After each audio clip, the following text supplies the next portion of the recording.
Ketika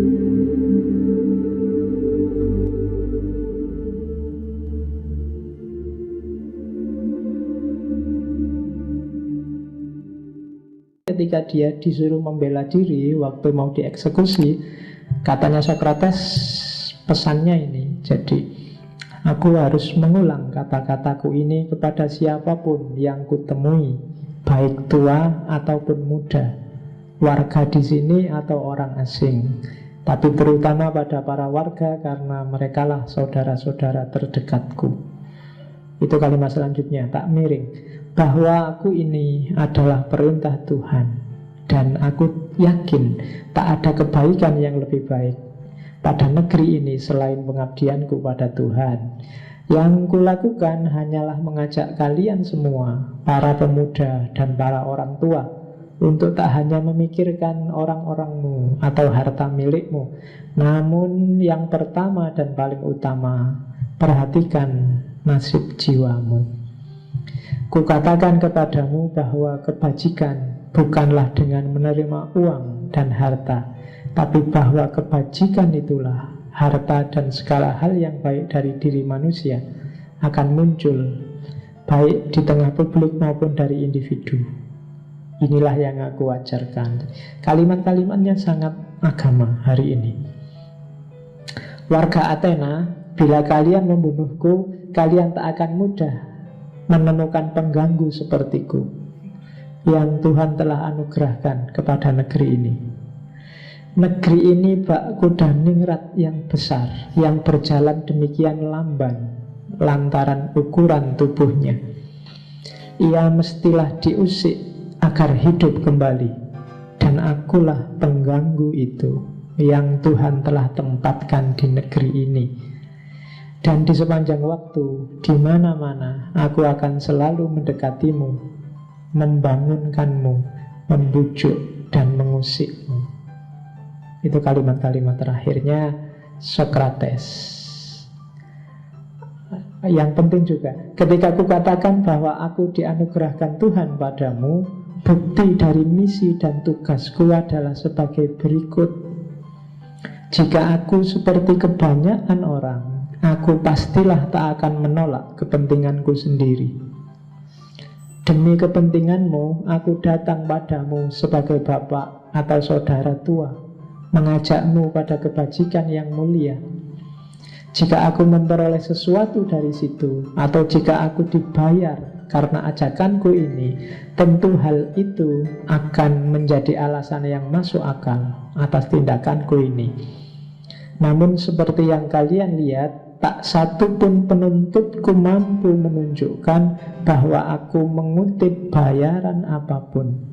Mereka tak punya bukti, dan aku memiliki bukti yang cukup atas kebenaran dari apa yang aku katakan, yakni kemiskinanku. Jadi katanya Sokrates, kalau mau kaya dan minta bayaran, muridku banyak yang kaya. Kalau tujuanku ekonomi, sudah sejak dulu aku kaya. Dan bukti paling gampang, lihatlah bahwa aku tetap miskin. Jadi nggak ada pamrih ke sana. Oke, kalimat yang bagus dari Sokrates, it is best and easiest not to discredit others, but to prepare oneself to be as good as possible. Yang terbaik dan paling gampang adalah nggak usah kamu sibuk nyari kesalahannya orang lain, mendiskreditkan orang lain, tapi siapkan dirimu sebaik mungkin. Ini kan ayat-ayat yang bagi saya sangat religius, sangat islami. Kamu cari hadisnya banyak. Jadi misinya nggak jauh-jauh dari agama-agama. Jadi jangan sibuk dengan jeleknya orang lain di mana, salahnya orang lain di mana, tapi bikinlah dirimu jadi orang yang baik sebaik yang kamu mampu. As good as possible. Ini untuk kalian. Employ your time in improving yourself by another man's writing, so that you shall gain easily what others have labored hard for. Berdayakan diri, berdayakan waktumu untuk meningkatkan dirimu dengan tulisan orang lain. Maksudnya membacalah. Kenapa? Karena dengan membaca kamu akan memperoleh dengan mudah apa yang dilakukan orang lain dengan susah payah. Bikin tulisan itu kan berat. Bikin skripsi, bikin tesis, nulis buku itu berat. Tapi kamu yang baca bisa dengan mudah dapat pengetahuan yang diusahakan dengan berat oleh para penulis. Ini Sokrates kayak nyindir kita bahwa semakin kita males baca, itu berarti kita semakin tidak cerdas. Saya ingin pengalaman Pak, ilmu itu di sekeliling kita banyak. Iya, dan yang nulis tentang sekelilingmu itu juga sudah banyak. Daripada kamu capek-capek, baca aja sudah cukup. Itu sudah mati-matian yang bikin tulisan itu. Cara paling ringkas, paling cepat. Tidak usah harus ngalami dulu. Jadi membaca, itu makanya saya bilang untuk kalian, nasihatnya Sokrates, bacalah, ikra. Terus, strong mind discuss ideas, average mind discuss event, weak mind discuss people. Akal, pikiran yang kuat, yang dibahas ide, gagasan. Pikiran sedang, pikiran rata-rata, yang dibahas peristiwa.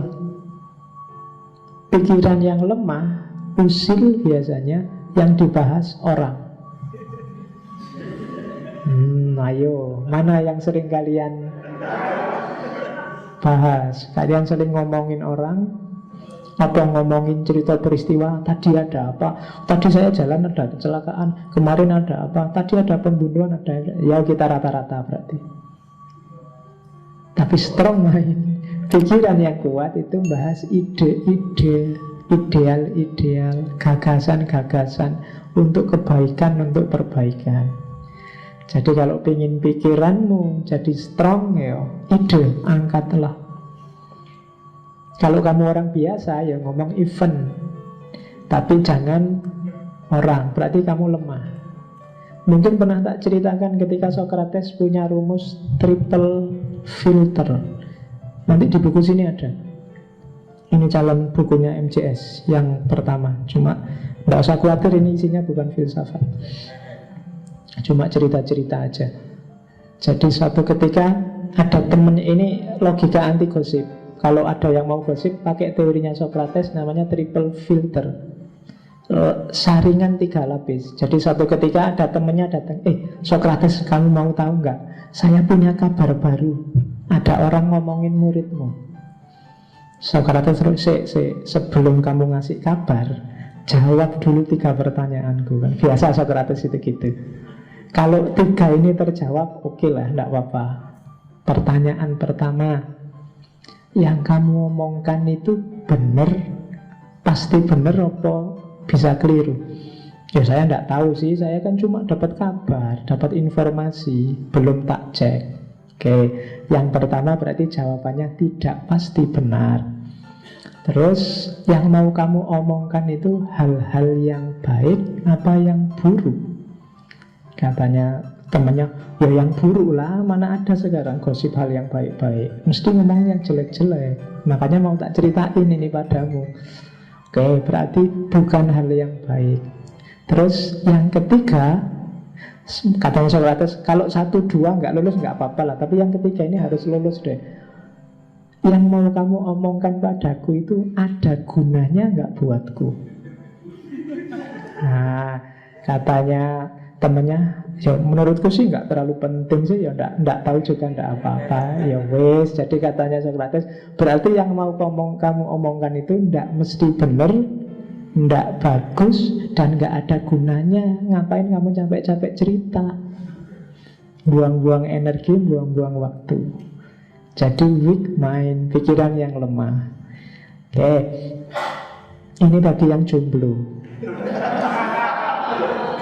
Jadi katanya Sokrates, my advice to you is get married If you find a good wife, you will be happy. If not, you will become a philosopher. Jadi katanya Socrates, tak bilangin ya, nasihatku untukmu. Ini belakangan Socrates akhirnya juga nikah. Apapun yang terjadi, menikahlah, jangan jomblo. Kalau kamu ketemu istri yang bagus, alhamdulillah hidupmu akan bahagia. Kalau kamu ketemu istri yang jelek, kamu akan jadi filosof. Ya, tafsirkan sendiri ya. Supaya tenang lah. Untuk berjualan, untuk filosof, kamu bolak-balik kamu mesti mikir piye to yo, piye to. Nah, sering mikir kan kamu lama-lama jadi filosof. Jadi katanya Socrates itu, jadi jangan jomblo ya. Ini kan kayak hadisnya Nabi, kudu nikah. Barang siapa. Jadi anak muda harus nikah kalau sudah mampu. Jadi my advice to you is get married. Menikahlah. Ini kalimat terakhir dari Apologia. Sepanjang masih bisa bernafas dan berpikir, diriku tidak akan pernah berhenti mengamalkan filsafat, mendesakkannya padamu, dan menjelaskan kebenaran bagi setiap orang yang kutemui. Jadi, entah membebaskanku atau tidak, kalian pasti tahu bahwa sikapku tidak akan berubah. Bahkan tidak juga seandainya aku harus menjalani 1000 kehidupan. Ya, itu kalimat dahsyatnya. Meskipun nanti ada lagi kalimat terakhir yang tidak seserius ini. Jadi ketika ditanya kalimat terakhirnya Socrates, apa ada pesan terakhir? Ya, setelah ini saya mati dan kalian masih hidup. Mana yang lebih baik? Hanya Tuhan yang tahu. Dan satu lagi, ada mulutnya Krito kan ada di situ. Jangan lupa Krito, aku masih punya utang ayam pada tetanggaku yang namanya siapa. Tolong nanti ayam ini dibayar ya. Nah, itu juga kalimat terakhirnya Socrates. Kelihatannya di sini juga tak sebut. Oke, itu almarhum Socrates. Ya kan sekarang sudah nggak ada, berarti kan almarhum. Untuk menghormati orang penting yang meninggal kita sebut almarhum, Allahumma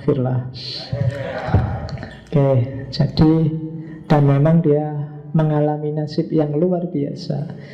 Justru jadi besar dan monumental, diingat orang, dirujuk orang, antara lain karena dia dieksekusi. Dan mungkin skenarionya Tuhan memang begitu. Dengan dia dieksekusi, muridnya jadi membara, dan lahirlah generasi baru filsafat Yunani yang luar biasa, yang menginspirasi peradaban sampai hari ini. Jadi dia bapaknya filosof.